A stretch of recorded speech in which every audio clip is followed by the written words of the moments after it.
어제는 15%대 급등했었던 한화 에어로스페이스 최고가 24만 5천 원을 경신했는데요. 오늘은 좀 많이 빠집니다. 9%대 하락세 보이고 있고 어제의 상승, 오늘은 또 장대 음봉을 나타내고 있습니다. 지금 최근 주가가 강했던 이유가 있을 거고요. 오늘 주가가 이렇게 좀 약한 이유는 뭘까요? 네, 일단 뭐 방산 쪽에 대한 메리트가 부각되면서 주가 흐름이 굉장히 좋게 나오다가 네. 어제 이제 인적 분할을 추진한다라는 내용이 돌면서 굉장히 강하게 올라왔습니다.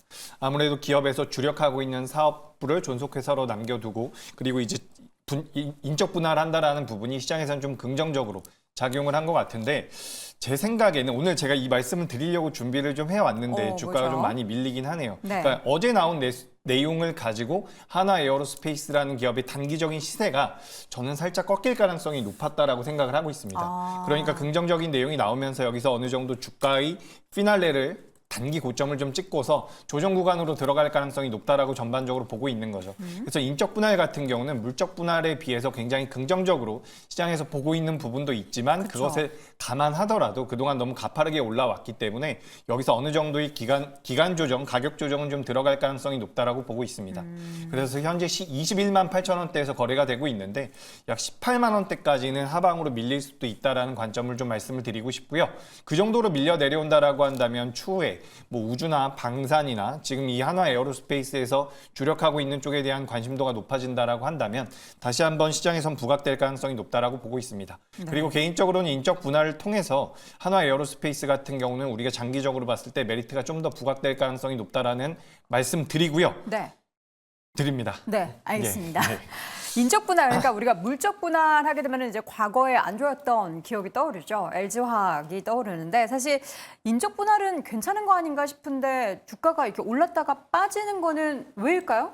일단 인적 분할 같은 경우에도 그래서 호재냐 그러면은 뭐 기존 주주한테 분할된 두 개의 기업에 대한 주식을 다 나눠준다라는 점에서는 뭐 소액 주주가 손해를 보는 건 없죠. 네. 근데 그런 부분에 있어서 과거에 있었던 인적 분할 사례들 많이 보시면은 이게 이번에도 뭐 뉴스에서 대놓고 헤드라인에 썼더라고요. 이게 뭐 승계 때문에 경영권 때문에 이렇게 인적 분할을 한다라고 이야기가 나오고 있는데 이 부분에 있어서 이게 인적 분할에 대해서는 좀 공부를 해보시면은 재밌는 게 새로운 신설회사가 생깁니다. 그리고 새로운 신설회사의 지분을 결국에 나중에 처리하는 과정에서 기존 대주주의 지분율이 올라간다라는 그런 좀 신기한 마법이 있죠. 그러니까 우리나라에서 인적 분할 같은 경우에는 경영권 승계를 위한 하나의 뭐 작업 중 하나다 이렇게 많이들 표현을 하고 있는데 그런 부분에 있어서 아직까지 발표하지 않은 점이 하나 있습니다. 뭐냐 그러면은 분할 비율이죠.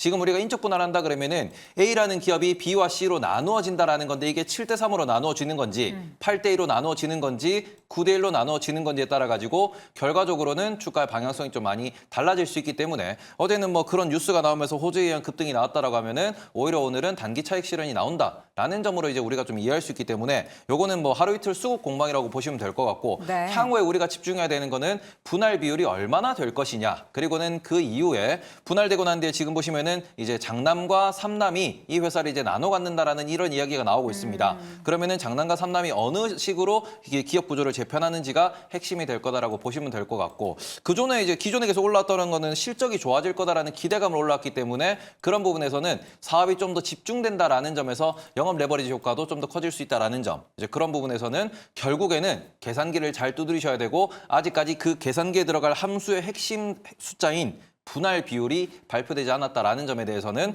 시장에서는 뭐 그런 재료가 끝났네 하고 난 뒤에는 좀 이따가 향후 공시를 네. 또 지켜봐야 된다라고 말씀드리고 싶습니다. 그러니까 물적 분할이 아니고 인적 분할이라고 해서 무조건 좋은 게 아니라 그 분할의 비율도 잘 봐야 된다라는 겁니다. 근데 지금 채팅창에 항상 이 분할 얘기, 그러니까 인적 분할, 물적 분할 얘기 나올 때마다 헷갈리신다라는 분을 위해서 우리 김대중 교수님이 또 경제계 일타 강사 아니십니까? 쉽게 좀 설명을 해주시죠. 물적 분할은요. 네.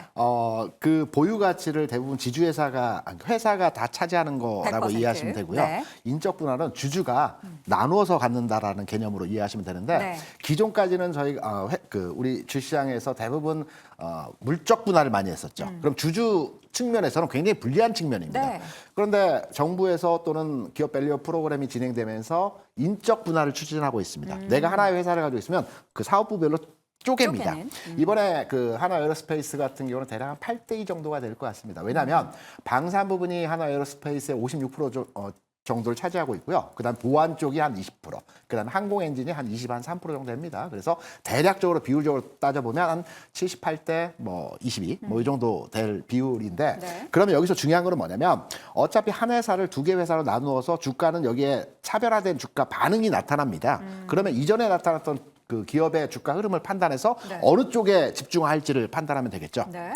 최근에 그 인적 분할했던 회사가 SK D&D가 있었습니다. SK D&D는 부동산 회사인데 풍력 사업을 함께 추진하고 있었거든요.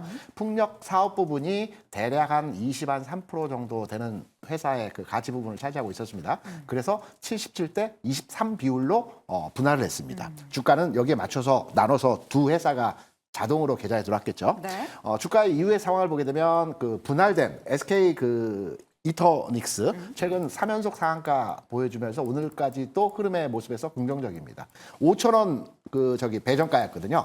25,000원까지 올라왔습니다. 물론 배정 비율이 23%이기 때문에 이 가치를 한번 따져봐야 되는데 하나 에어로스페이스도 이 관련된 내용으로 분할할 겁니다. 그런데 주가의 측면에서 보면 SK D&D가 이전에 13,000원 주가에서 움직이다가 분할 이슈가 있으면서 2만 원까지 올라갔어요. 네. 그리고 16,000원대에서 분할을 했습니다. 그리고 나눠줬어요. 그럼 하나 에어로스페이스도 최근 내에서의 주가 수준에 10만 원 수준에서 쭉 올라왔죠. 분할 이슈가 나타나면서 좀 조정을 받겠죠. 이후에 분할이 되겠죠. 제가 앞서 무슨 말씀드렸습니까? 8대 2 정도가 될 건데 하나 에어로스페이스의 주력 부분, 그러니까 방산과 항공 엔진 부분이 포함되어 있는 하나 에어로스페이스로 집중하는, 그리고 보안 쪽 부분이 한 20%가 되는데 나중에 분할됐을 때 저는 개인적으로 판단할 때 분할되었을 때 이 보안 쪽 부분에 대해서 주식을 매도하고 하나 에어로스페이스로 옮겨 타는 요런 전략으로 대응을 하실 필요가 있습니다. 인적, 물적 내용에 있어서 좀 복잡하긴 한데 네. 하나 회사를 두 개로 쪼개질 거고요.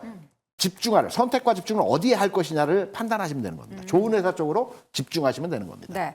그러니까 100주를 가지고 있으면 8대 2 비율이면은 여덟 주, 8주, 80주, 20주로 네, 그렇죠. 이렇게 나눠지는 건데 조금 덜 매력적인 사업 부분에 있어서의 그 주식을 매도하고 그렇죠. 이쪽으로 옮겨 타시는 게 좋겠다. 그렇죠. 집중화. 귀찮네요. 그렇죠.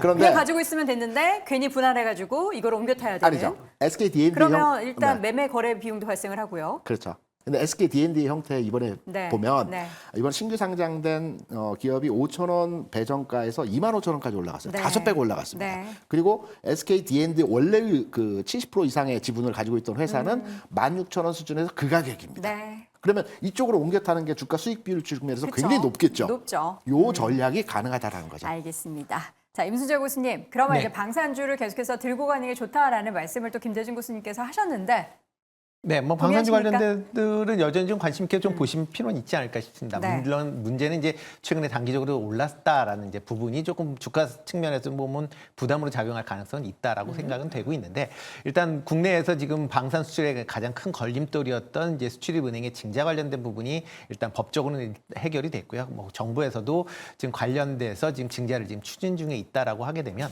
뭐 증자가 완료가 된다라고 하게 되면 그만큼 이런 방산 수출을 할 수 있는 그런 규모가 더 확대될 수 있다라고 보여지고요. 그런 관점에서 최근에 이제 현대 로템 같은 경우에 이제 폴란드 발주 2차 수주에 대한 그런 기대감 때문에 좀 더 주가가 좀 탄력적으로 움직였다라고 보시면 될 것 같고요. 네. 뭐 LIG온, 넥스원이나 뭐 아니면 뭐 하나 시스템 같은 경우도 전체적으로 일단 방산 관련 기업들은 관심 있게 좀 보실 필요가 있지 않을까라는 생각을 해보고 있습니다. 네. 자, 이렇게 해서 오늘 한화 에어로스페이스 관련한 이야기 더불어서 인적 분할, 물적 분할이 무언지까지 여러분들 꼼꼼하게 챙겨드렸습니다. 다시 한번 한 줄 평으로 내용 정리해 보시죠.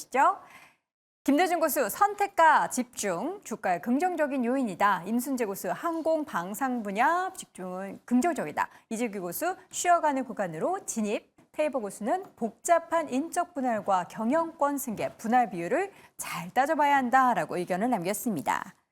자, 이렇게 해서 오늘도 5가지 주제 모두 확인을 해봤습니다. 잠시 후에는 오늘장 이뉴스와 조범수의 런치박스가 이어지니까요. 계속해서 함께해 주시기 바랍니다. 저희는 그럼 다 함께 외치면서 마무리해보죠. 오늘장 탑 5!